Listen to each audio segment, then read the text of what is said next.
Here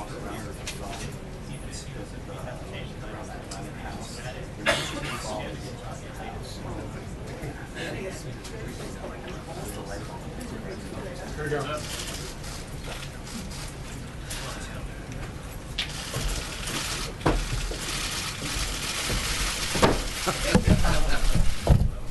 Good afternoon.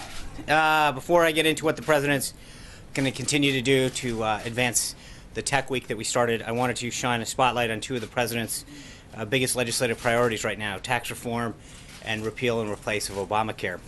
By the end of the day, both the Vice President and the Speaker of the House will have both delivered remarks at the National Association of Manufacturers about why it's so critical that we come together and quickly deliver significant tax reform to the American people. Simplifying and updating our overly complicated tax system is one of the most impactful ways that we can create jobs and strengthen our economy. And I think that's something that everyone in this town can probably agree upon.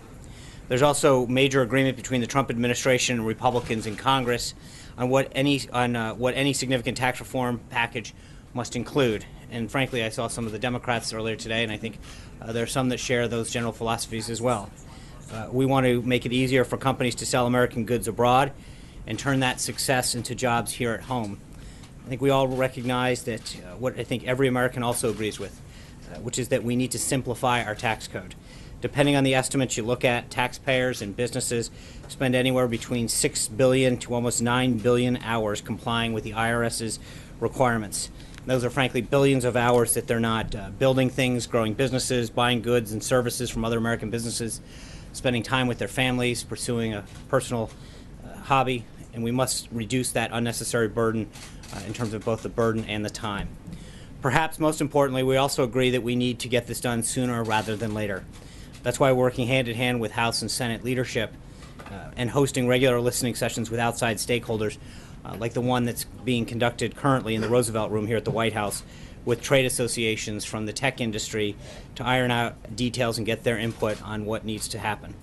We're also committed to seeing the repeal and replace of Obamacare through Congress. Obviously, the Senate is where the action is right now. This week is the deadline for insurers to commit to selling plans on the Obamacare exchange during the upcoming enrollment period.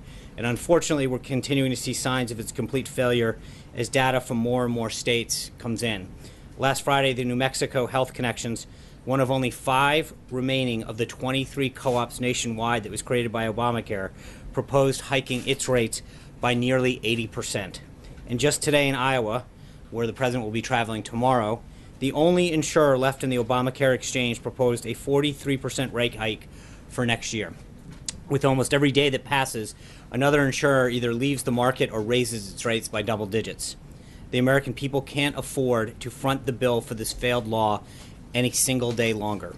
It's time to repeal and replace Obamacare as Republicans have promised for a while. Looking ahead this week, Tech Week, as I mentioned at the front, continues following on a very productive set of meetings and working groups with some of the country's biggest CEOs yesterday. The President will visit Cedar Rapids, Iowa tomorrow, where he'll see firsthand the transformative power of technological innovations in agriculture at Kirkwood Community College.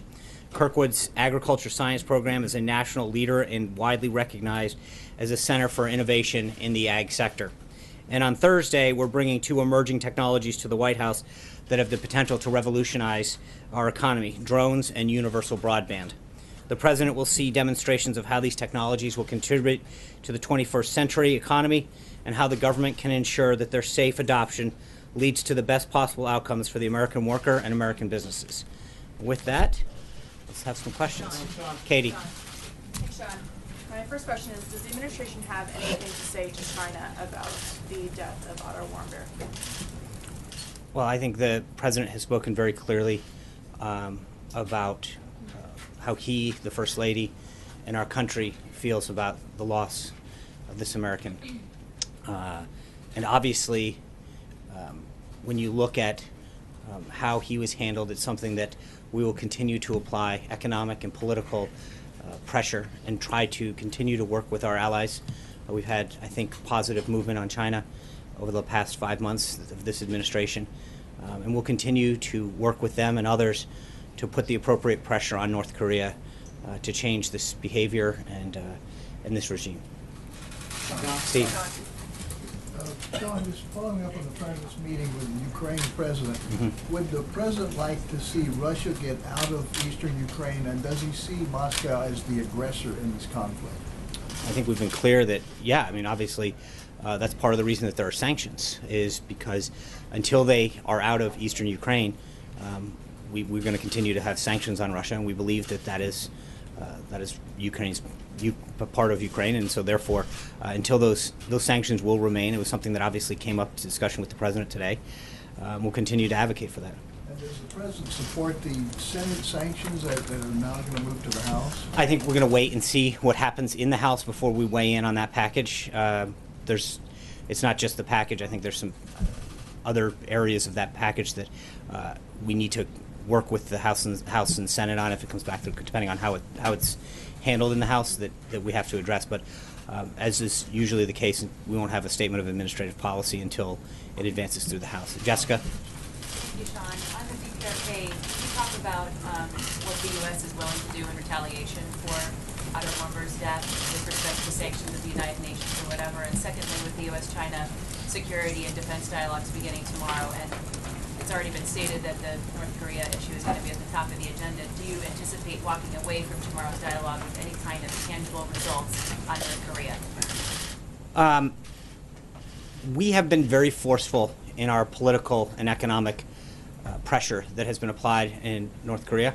I think we will continue to apply that, and as I mentioned earlier, obviously China has played and can continue to play a greater role in helping to resolve this situation, and we will continue to hopefully build on the relationship and the dialogue that we've had with China. I think there have been some positive steps that they've taken both at the UN and economically to help strengthen the case against North Korea, but I'm not going to get ahead of where we may or may not go, and obviously we hope that those discussions with China are productive and continue to move us forward.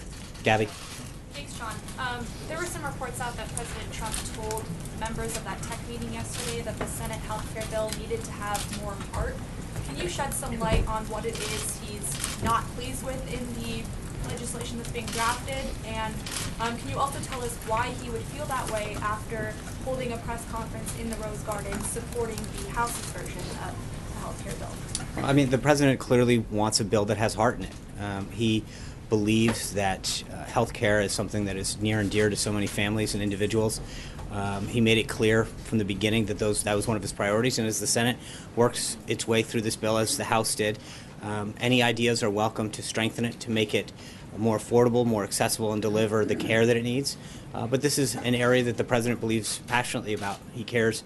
He understands the role that healthcare plays in so many people's lives and their families, and he wants to make sure that we do everything we can to provide the best option for him as Obamacare continues to fail. Is there a specific part of this bill, though, that leads him to believe that the Senate is doing something? I'm not, again, this is an ongoing discussion with Senate leaders and individual senators that he's had. You know that we've brought a lot of those individuals to the White House, and there's been staff-level meetings as well, Secretary Price and others. So I'm not going to get into the private discussions that have occurred, but I will just say that the more that we can do to produce a bill as it works its way through the process that achieves the president's goals, I think that's something that we can all agree on. John? Thanks, Sean. Two. The first one's domestic. There's a special election occurring today in Georgia. Is this election, from the White House's point of view, a referendum on the president in any way? Look, I've said before I'm not going to comment on the political nature of an ongoing race. That being said, I think if you look historically, special elections generally don't foretell the outcome of races multiple years down the road. This is a race that the president, or a district that the president won by 1 point. It's obviously going to be competitive, but we'll have to see tonight. Obviously, that's up to the people of Georgia's 6th district to decide. And then on North Korea, I think the president once said that he'd be open to meeting with Kim Jong-un. Given what has happened with Otto Warmbier over the course of the past 24 hours, is he still open to that? Well, I believe that the context in which he said that was if the right conditions presented themselves. Clearly, we're moving further away, not closer to those conditions being intact. So I would not suggest that we're moving any closer. And obviously, this is an issue that the president commented earlier at the beginning of the meeting with President Poroshenko, that it troubles him deeply. and he believes that if we had were able to get, we were pleased obviously to get Otto back to the United States to be with his family, but if we had been able to secure that earlier, potentially there could have been medical help that could have been rendered earlier.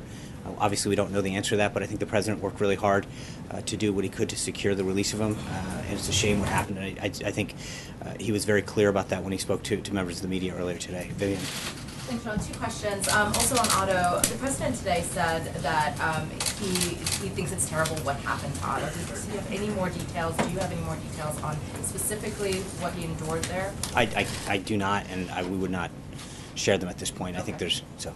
And second question. Yep. There are reports that your role is changing here at the White House. I wanted to know if you can address those reports. Are they true or not? And if so, can you tell us what's in store? Right here. So you can keep taking your selfies and saw a few folks.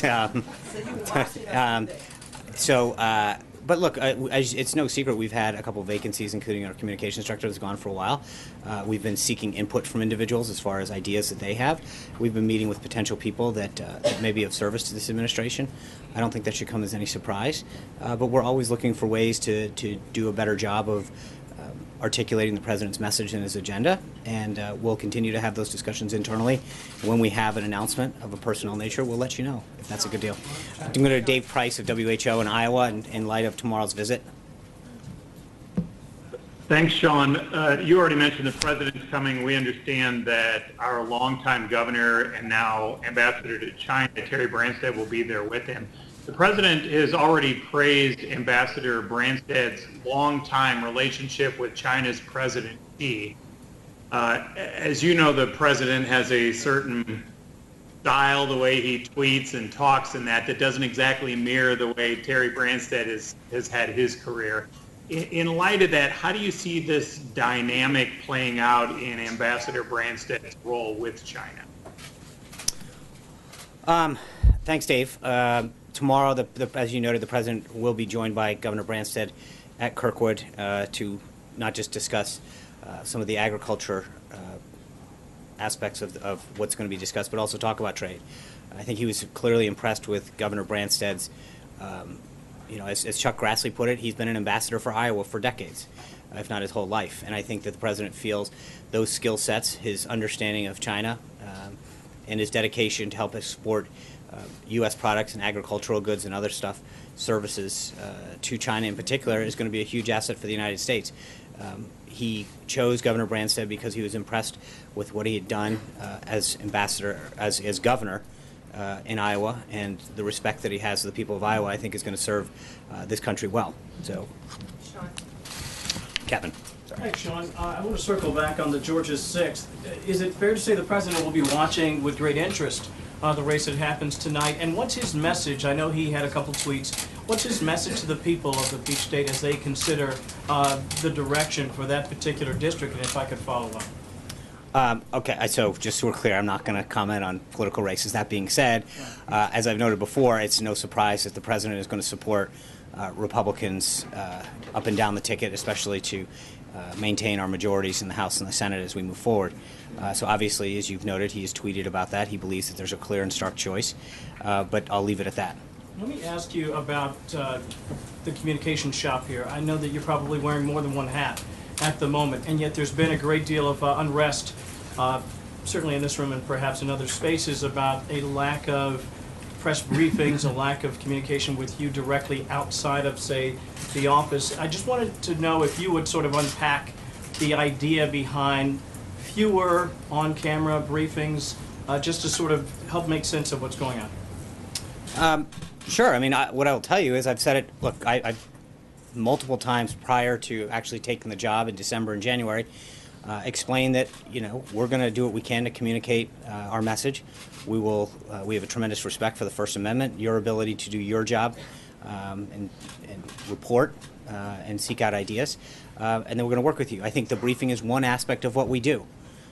We're here really early in the morning and really late at night, available to all of your questions, whether it's email or in person. This is one avenue to do that. We've, as you've noted, opened up Skype questions to bring more people into the briefing room. But we have done multiple more opportunities for people to interact with the president, according to several folks that have been here for several administrations. We've looked at a lot of data that suggests that when you look at the number of availabilities and interviews that the president's given, it's pretty significant compared to past administrations.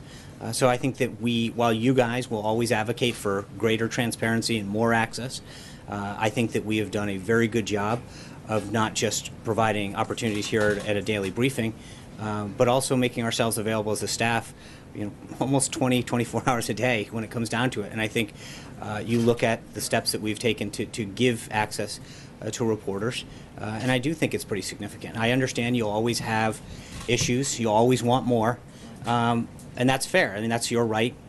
That's what a lot of the press is there to advocate for. You have an association that does that as well. And I think that you'll continue to fight for it. We'll continue to do our job, and hopefully, but I do believe that if you look at it holistically, you'll see that we have a staff that's very accommodating, tries to get to and responsive to your questions. Sean, Richard? Thank you, Sean. Two questions. Yeah. Yesterday, the Quebec Premier was in town to talk NAFTA, and he met, among others, Secretary Ross and the Governor of Kentucky, Matt Bevin. And the Kentucky. I'll let you say it. Well, no, I was just, I thought you said Connecticut. No. And the governor said that he needs good quality aluminum. His home builders need good quality softwood lumber. Is the president receptive to this type of arguments in the negotiation with NAFTA? You mean with respect to Canada? Yes. Look, I think that Wilbur Ross and the Department of Commerce has made it very clear with the softwood lumber case that they want to get a better deal for our country. I understand the governor's point, and we're going to continue to work through the proper channels in dispute resolution settlement to get that to achieve our goals and make sure that the concerns that we have are settled correctly through the mechanism that exists. Speaking of Kentucky, I'm going to go. Hold on. Yeah. Today is World Refugee Day. Does the president feel that refugees are a threat to American security? I think the first and foremost thing that the president is concerned about, obviously, you take an area like Syria, for example. He's been very focused on trying to get countries to agree and to work together on creating safe zones. Because refugees, for the most part, in a lot of areas, would rather be in their country where they're from safely, have a place to raise their family and not be resettled. That's our number one goal for them in those cases. But number two is I think the president's also been very clear. His number one goal as commander-in-chief is to protect our country, our homeland, and our people. And that he needs to make sure that people coming into this country are doing so through peaceful means. And so his number one priority, as the number one priority of any leader is to protect their people first and foremost. But then obviously, as we look throughout the globe and find areas and regions that need support, we've tried to work through diplomatic and economic channels to create solutions. Speaking of Kentucky, then I'm going to go to Will Clark, who's at WAHS. Sean, thanks for taking my question. My question is about the administration's position on coal. The administration had, during the campaign, said they wanted to bring back coal jobs to eastern Kentucky. Now there's a lot of those coal miners in that part of the state who are saying that they want tech jobs. They're going back to college to get the skills for those jobs.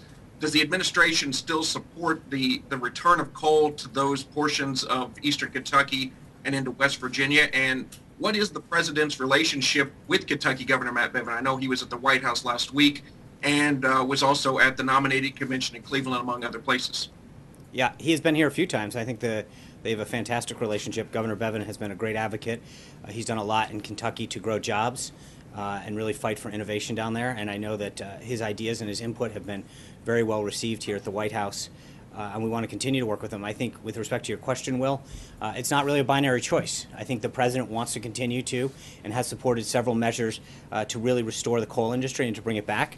And then, to touch on the theme of this week, we want to do what we can to really focus on technology, helping our government bring back jobs, create new opportunities for our country, for jobs. We talked about this a couple weeks ago when we talked about workforce development, or it's only a week ago, I guess. But part of it is to make sure that people have the training and the skills that they need.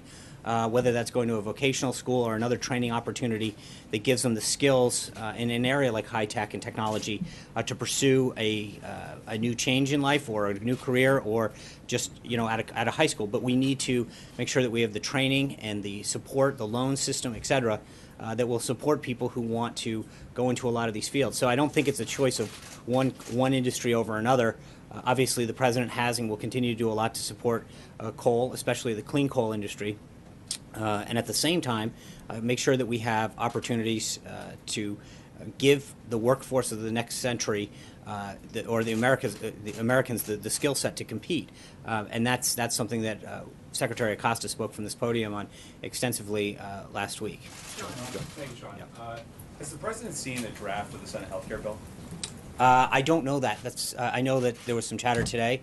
I know the president has been on the phone extensively with the leader and with key senators, so I don't know if he's seen the legislation or not, but I know that they've been working extremely hard, and the president has been giving his input and his ideas, feedback to them, and he's very excited about where this thing is headed. Do you know if anyone on the staff has seen Sorry? Do you know if anyone on the staff has seen a draft of the bill? I don't. I know that they are up there working hand in glove with them, so to the extent that it's, I don't even know, where we are in terms of a final plan. I know that the staff has been working very closely with the leader staff, with Senate Finance and others. I don't want to get ahead of an announcement on Senator McConnell saying when that final product is done. So I will refer you back to him. Jennifer. I think it's a kind of two questions. If that's okay. Of course. So the first one is just in the last few minutes, Gary Cohn spoke at a meeting and kind of laid out a September timeline for a bill on tax reform to actually get to the floor of Congress. Is that realistic as far as timelines go? We've heard a lot of different things that keep getting pushed back. We still we haven't gotten to a final vote on health care, let alone, all the other things that have been talked about. Do you think that that's actually going to be a realistic timeline? I think we're working really hard. I think you saw the Speaker and the Vice President, as I mentioned at the top, both talk about this. There's a strong commitment to doing it, and I think it's frankly bicameral and bipartisan. I saw Senator Warner from Virginia earlier today talking about his concerns with the corporate tax rate and the need for it to come down to the 20s. That's great. We would love his support on a package like this. So I think that there's going to be very bipartisan, bicameral support for tax reform, and as we move forward on this, the degree to which we can get some of those individuals to join on and craft a bill will determine the schedule. But I think that's mostly a congressional timetable that we have to move with. And will there be outreach to Democrats in that timetable? I think they've already met with some Democrats, and they'll continue to. But I don't. That has been part of the plan. It's already been part of the plan. And they'll continue to reach out to members of Congress that share these goals. And the other question is just on Ford. Today announced that they're going to be, building this new factory in China. Right. The president won kind of was very kind of declared victory when this plant was not going to be built in Mexico. So one, is there an administration reaction to the decision to go there? And then two, there's been some signs that the administration wanted to get tougher on China on autos. Are we going to see that from you all? Well, with respect to your first question, Secretary Ross has put out a statement with respect to Ford's decision. And I think the general consensus is that the president wants to create a tax system that companies want to come back and bring back jobs and manufacturing here in the United States. And once we can pass that plan that you just asked about, that really gets our companies more competitive, doesn't leave them with the highest tax rate, and also deals with a lot of other aspects about our business tax code that puts them at a disadvantage to their foreign competitors, then I think you're going to see more and more companies not just go to other countries, but come back to the United States, grow in the United States, manufacture more in the United States. And that's where I think overall we continue to see the need to have tax reform to achieve those results. Sarah? Thanks, John. The president today said that if Otto Warmbier had been brought home sooner, the results would have been a lot different. Does the president believe that the Obama administration is partly responsible for what happened to Otto Warmbier? The president was pleased that he was able to work with the State Department and get Otto home as soon as he could. But I think when you realize what happened, the president believes that had it happened sooner or quicker, potentially there might have been additional medical resources that could have been provided. He's just obviously saddened by this entire situation, and just would have hoped that it could have been resolved earlier. But, yeah. John, Yeah. thanks, John.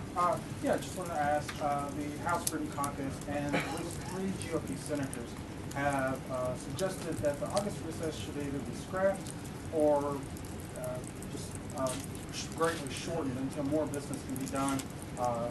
For sure, get an Obamacare repeal bill through, at least make the first steps on tax reform. Is that something, could the president support either scrapping or shortening the August recess? Or?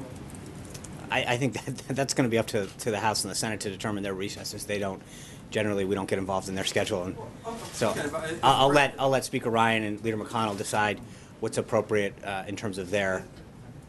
Is the president satisfied with the pace that Congress is moving? If we continue to move forward with health care the way that we've been told we're going to, and that I think we're great. We've got our priorities. We want to get health care done. We want to get tax reform done.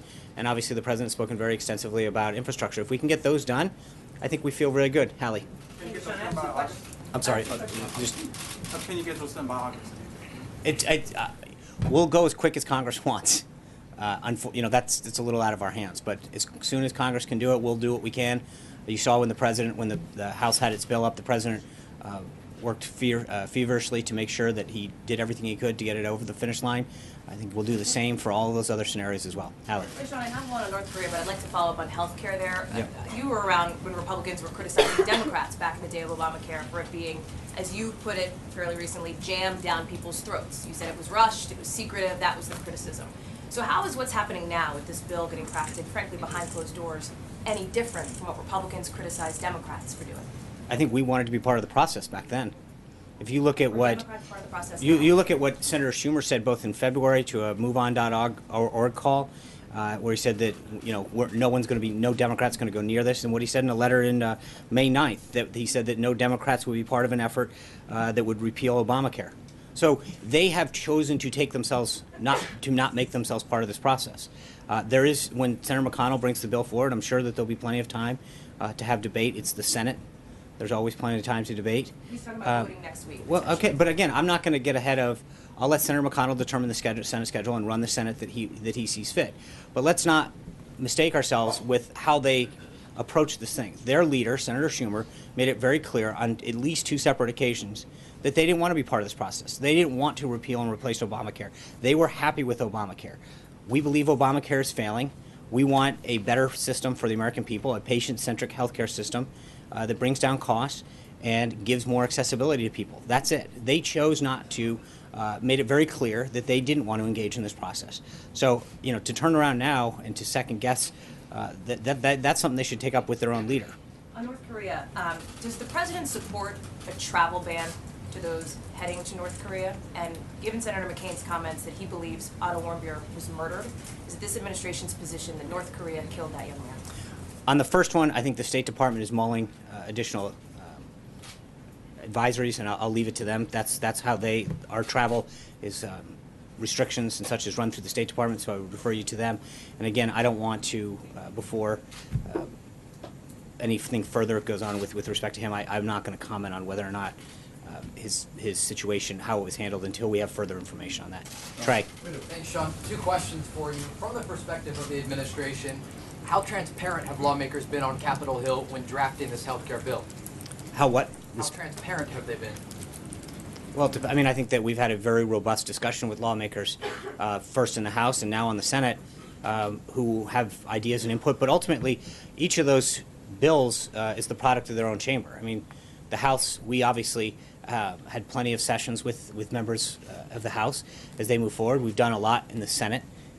But each of those chambers runs their own chamber respectively by the leadership they have. It's not our job to go in and dictate how they do it. We have tried to be as helpful as we can throughout this process by highlighting the need for repeal and replacing a failed system, and we'll continue to do that. But it's not for me to get up and talk about how their process works through each of their respective chambers. Can I follow up on Steve's question on Russian sanctions? Just very plainly, a yes or no answer. Does President Trump believe that the Russian government interfered in the 2016 elections? I think I have not sat down and talked to him about that specific thing. Obviously, we've been dealing with a lot of other issues today. I'd be glad to touch base. Generally speaking, I mean, this conversation about Russian interference in our elections, there's 16 intelligence agencies that say that they did. The former FBI director said that without a doubt the Russians interfered. I understand. I've seen the reports. Does the president share those views? I've not sat down and asked him about his specific reaction to him, so I'd be glad to touch base and get back to you. Yeah. Didn't you say it was fake news, Sean? Didn't the president say that Russia was fake news? Sean, regarding the president's Cuba policy, the Yeah. Cuban foreign minister just yesterday said that it is a grotesque spectacle. Does the president have any reaction to that? The policy that the president laid out for Cuba, first and foremost, is something that will help the Cuban people. It will stop encouraging payments to the military and help them economically lift themselves up. That is the greatest form of human rights that we can push for right now, to make sure that those efforts that we do and that the American citizens who travel or do business in Cuba follow the law. Our goal is to make sure that the policies from this government first and foremost help the Cuban people. And I think that's what the president has done, and we will continue to advocate for. Okay, second question, if I might, about the tapes between the president and James Comey. Were those tapes made? Do they exist? And will the president be releasing them to the House Intelligence Committee by Friday? The president has said that he will make an announcement on this. I expect